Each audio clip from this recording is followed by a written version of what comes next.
Welcome to the Boot Coder again, and today we are back with our Lead Code Daily Challenge series. So आज का challenge है कि find unique binary string sorry. So question कह रहा है कि हमें एक ऐसा बाइनरी स्ट्रिंग देना है जो कि इसके अंदर प्रेजेंट नहीं है, जो कि इस एरे के अंदर प्रेजेंट नहीं है, और कुछ कॉन्स्टेंट्स भी दिया हुआ है उसने. सो बाइनरी स्ट्रिंग क्या होता है? बाइनरी स्ट्रिंग होता है कि जिसके पास 0 या 1 हो. यही होता है बाइनरी स्ट्रिंग. बाइनरी बाइनरी मतलब 2. सो 0 या 1 यही दो प्रेजेंट हो सकता है, और कोई प्रेजेंट नहीं हो सकता. ठीक है. अब थोड़ा कॉन्स्टेंट्स पे आते हैं. सो कॉन्स्टेंट्स पे इसने दिया हुआ है कि n equal to num dot length. इसका मतलब क्या हुआ कि n जो है हमारा नम्स डॉट लेंथ के बराबर होगा. तो आपने यहाँ पे ध्यान से देखा होगा, तो ये 2 है इसका साइज, तो ये जो स्ट्रिंग है इसका भी साइज 2 है. अगर इसका साइज 2 है तो ये पूरे नम्स डॉट लेंथ का भी साइज 2 है. अगर ये 3 है तो नम्स डॉट लेंथ का भी साइज 3 है. यहाँ तक क्लियर है? तो ये इसने कहा है. और दूसरा इसने क्या कहा है कि n का वैल्यू दिया हुआ है कि ये मैक्सिमम 16 जा सकता है. यानी इसकी जो वैल्यू है ये मैक्सिमम 16 जा सकती है, यानी लेंथ. और जो भी है इसकी लेंथ की बात कर लिया जाए या फिर एक पर्टिकुलर स्ट्रिंग की लेंथ की बात कर लिया जाए, दोनों के दोनों 16 ही जा सकते हैं मैक्सिमम. ठीक है.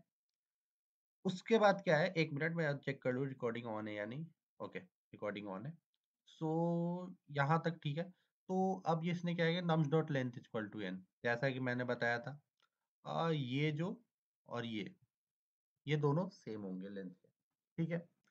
तो और क्या कहा इसने, nums of I is either 0 or 1. ये क्या होता है, 0 या 1 हो सकता है, इसके अलावा कुछ नहीं हो सकता. और all the string of nums are unique. तो इसने कहा है कि ये जो डुप्लीकेट्स नहीं आ सकते इसके अंदर, ये जितने भी होंगे सारे के सारे यूनिक होंगे.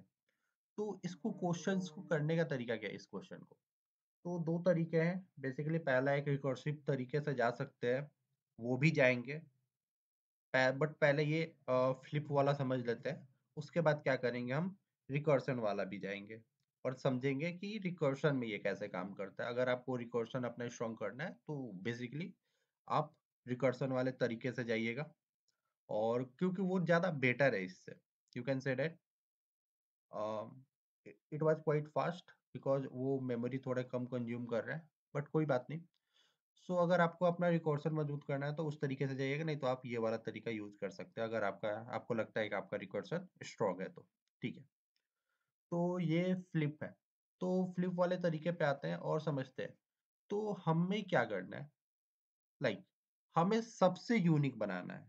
यानी सबसे यूनिक, तो हर एक से थोड़ा थोड़ा अगर हम अलग करें, क्या हम यूनिक कर सकते हैं?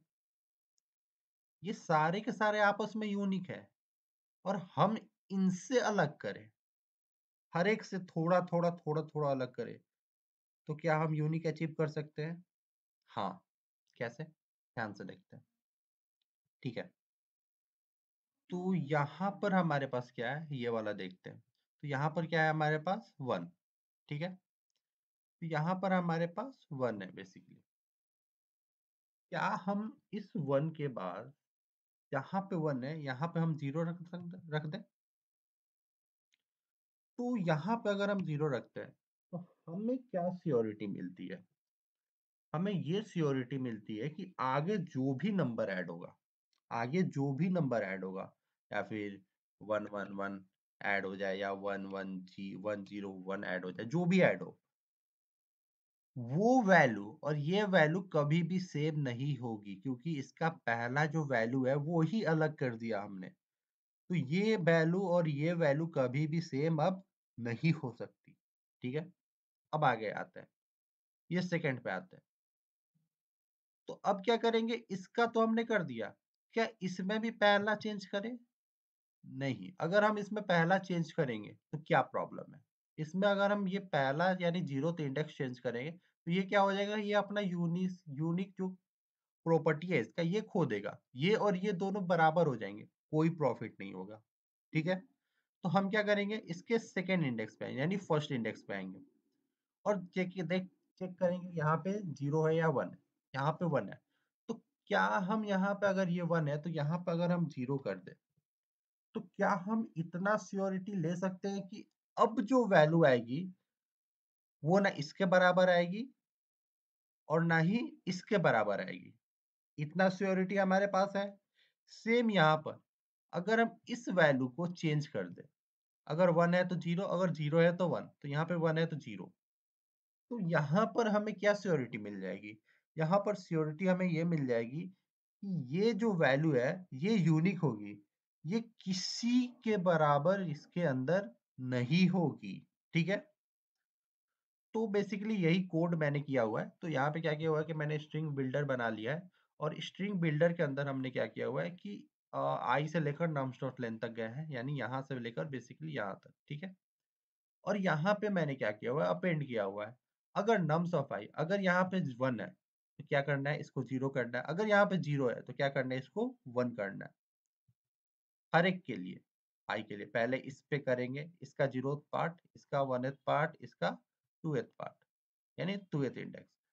तो वैसे करेंगे तो हम इतना श्योर हो जाएंगे कि हमारा जो ये होगा, क्या बोलते हैं, जो स्ट्रिंग क्रिएट होगी वो क्या होगी, एक यूनिक स्ट्रिंग क्रिएट होगी जो कि इसके अंदर प्रेजेंट नहीं होगी।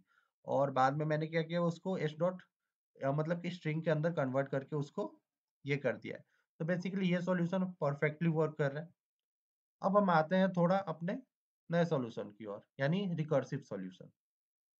ठीक है, तो अगर मैं अपना सबमिशन दिखाऊं तो वेयर इज माय सबमिशन, या तो यहाँ पर मैंने जो पहला कोड लिखा था वो रिकर्सिव का ही लिखा था। तो यहाँ पर अगर हम देखें तो रिकर्सिव के अंदर क्या है, तो यहाँ पर मैंने दो चीजें पास की हुई है, ध्यान से देखना। पहला, ये एरे, ठीक है, ये नम्स एरे पास किया हुआ है, और दूसरा क्या क्या पास किया हुआ है, एक एम्प्टी स्ट्रिंग। तो आते हैं अपने पेंट पे, मैंने पहले से ही डायग्राम बना रखा है, ठीक है, ताकि टाइम वेस्ट ना हो। ठीक, तो आते हैं और एक बार थोड़ा कॉपी कर लेते हैं इसको, अपने पूरे के पूरे कोड को,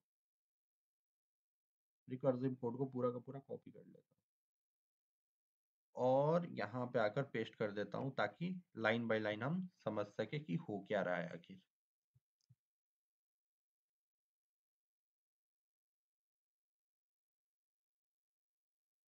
ठीक है, तो ये हमारे रिकर्सिव कोड हो गया।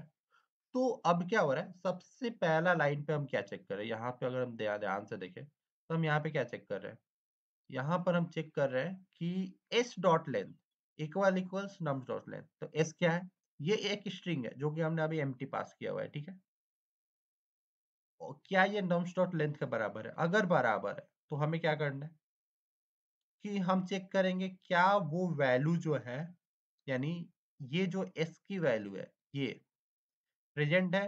हो सकता है थोड़ा कंफ्यूजन हो, लेकिन जब लाइन बाय लाइन आएंगे तो सारा चीज क्लियर हो जाएगा। तो चेक करेंगे क्या ये नम्स के अंदर प्रेजेंट है, यानी इस, यानी एरे के अंदर प्रेजेंट है। कौन सा एरे, ये वाली भी वैल्यू कॉपी कर लेते हैं, बेसिकली इसी इनपुट पे समझेंगे हम सारी चीजें। तो इसको भी मैं यहाँ पे कॉपी कर देता हूँ। ठीक है, ठीक, तो क्या ये जो है इसके अंदर प्रेजेंट है या नहीं है? अगर ये बराबर है किसके, एच डॉट लेंथ और नॉर्म्स डॉट लेंथ बराबर है तब। नहीं, नहीं तो क्या करना है, तुम्हें जीरो ऐड कर दो, एक बार तुम जीरो ऐड कर दो और दूसरी बार क्या ऐड करो, 1 ऐड करो, और फिर चेक करो। ठीक है, तो अब समझते हैं लाइन बाय लाइन को। तो अभी क्या है हमारा, अभी हमारा स्ट्रिंग जो है, अभी हमारा शुरुआत में स्ट्रिंग जो क्या है, एम्प्टी स्ट्रिंग है। ठीक है, अभी कोई वैल्यू नहीं है। ठीक, अब क्या हुआ, इफ इस dot length equals equals term dot length है क्या, क्या ये है वैल्यू? नहीं, अभी ये सही नहीं है। ठीक है, अभी ये फॉल्स रिटर्न कर, तो ये इसके अंदर आएगा नहीं। तो यहाँ पे क्या आएगा, स्ट्रिंग एल, ये एक वेरिएबल है, क्रिएट ऑल बाइनरी स्ट्रिंग। अब इसके अंदर मैंने वापस से इसे कॉल कर दिया। ठीक है, तो अब क्या हुआ कि मैंने कॉल किया, तो अब क्या होगा, मैंने स्ट्रिंग के अंदर जीरो ऐड कर दिया, यानी अब जो यहाँ पे आएगा, यहाँ पे जो स्ट्रिंग आएगा वो क्या आएगा, यहाँ पे जो स्ट्रिंग आएगा वो आएगा हमारे पास जीरो। आई बात समझ में?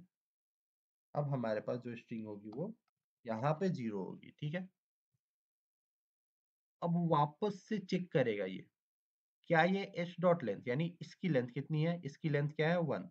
क्या ये नम स्लॉट लेंथ के बराबर है? नम स्लॉट लेंथ कितनी है? 3। नहीं, नहीं बराबर है। तो ये वापस से आएगा यहाँ पे, ठीक है? और ये वापस से 0 ऐड कर देगा, ठीक है? क्यों? क्योंकि हमने यहाँ पे 0 ऐड किया, वापस से कॉल करेगा। तो अब क्या होगी हमारी वैल्यू? 0, 0, ठीक। अब आएगा ये वापस से, अब ये 0, 0 पे चेक करेगा, क्या ये लेंथ, इसकी लेंथ और नम स्लॉट लेंथ बराबर है? नहीं बराबर है। तो क्या होगा? ये नहीं चलेगा, यानी एग्जीक्यूट नहीं होगा ये इफ स्टेटमेंट। फिर वापस से आएगा और फिर क्या करेगा? इसमें 0 ऐड कर देगा। तो अब क्या होगा? हमारे पास जो वैल्यू होगी वो 0, 0, 0। तो अब यहाँ पे देखते हैं ध्यान से, क्या ये वैल्यू बराबर है अब एस डॉट लेंथ और नम डॉट लेंथ? हाँ, इसकी भी साइज 3 है और इसका भी साइज 3 है, ये बराबर है। अब चेक करेगा ये, क्या ये फॉर ईच लूप से चेक करेगा, क्या जो एस टी है यानी स्ट्रिंग के अंदर जो ये वैल्यू है, यहाँ पे बेसिकली हम चेक कर रहे हैं कि ये वैल्यू जो है इसके अंदर प्रेजेंट है या नहीं है। अगर प्रेजेंट है, अगर प्रेजेंट है तो ये वैल्यू हमारी किसी काम की नहीं है, यानी जो ये एस है ये हमारे किसी काम का नहीं है, तो हम इसको एक एम्प्टी स्ट्रिंग की तरह रिटर्न कर देंगे। अगर नहीं है तो यही हमारा आंसर है। अगर नहीं है, क्योंकि हम कोई भी रिटर्न कर सकते हैं, ये हमारे पास कॉन्स्टेंट्स नहीं है कि हमें कोई स्पेसिफिक रिटर्न करना, हम कोई भी रिटर्न कर सकते हैं। तो इसलिए क्या करें, यहाँ पे मैंने आंसर को डायरेक्ट यहाँ पे रिटर्न कर दिया, ठीक है? तो अब क्या होगा? यहाँ पे आएगा ये, ठीक, और यहाँ पर ये चेक करेगा क्या ये वैल्यू जो है वाइट स्पेस है या फिर एम्प्टी स्ट्रिंग है। अगर ये वैल्यू एम्प्टी स्ट्रिंग नहीं होती, यानी हमारे पास आंसर आ चुका है अभी, क्योंकि अभी ये एम्प्टी स्ट्रिंग नहीं है, तो ये क्या कर देगा? सिंपली इस वैल्यू को यहाँ से रिटर्न कर देगा और हमारा कोड खत्म हो जाएगा। बट यहाँ पर तो ये वैल्यू नहीं था। अगर यहाँ पे ये वैल्यू होती, या मान लो कि यहाँ पे 0, 0, ये 0, 0, 1 की जगह पे क्या रहता? यहाँ पे रहता हमारा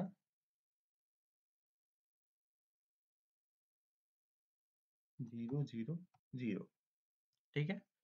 अगर हमारा 0, 0, 0 रहता, मान लेते हैं कि ये प्रेजेंट था 0, 0, 0 हमारा, ठीक है? यहाँ पे तब क्या केस होता? तब यहाँ पे केस होता कि यहाँ पर ये वैल्यू क्या रिटर्न होती, क्योंकि इसे मिल जाता तो ये एक एम्प्टी रिटर्न कर देता।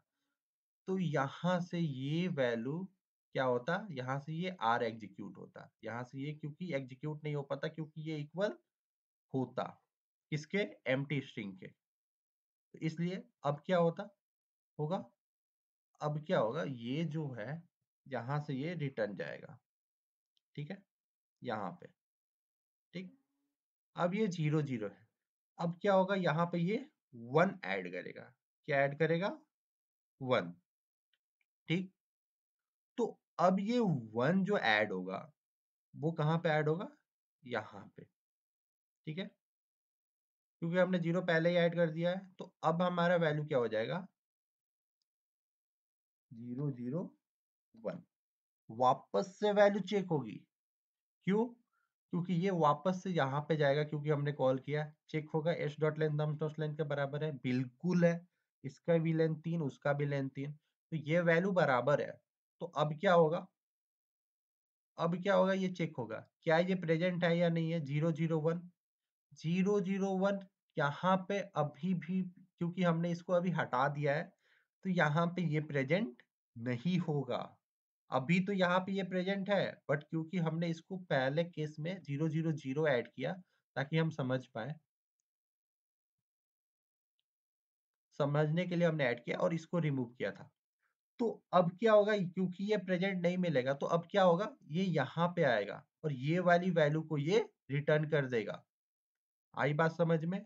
हमारा कोड यही तक है, ठीक।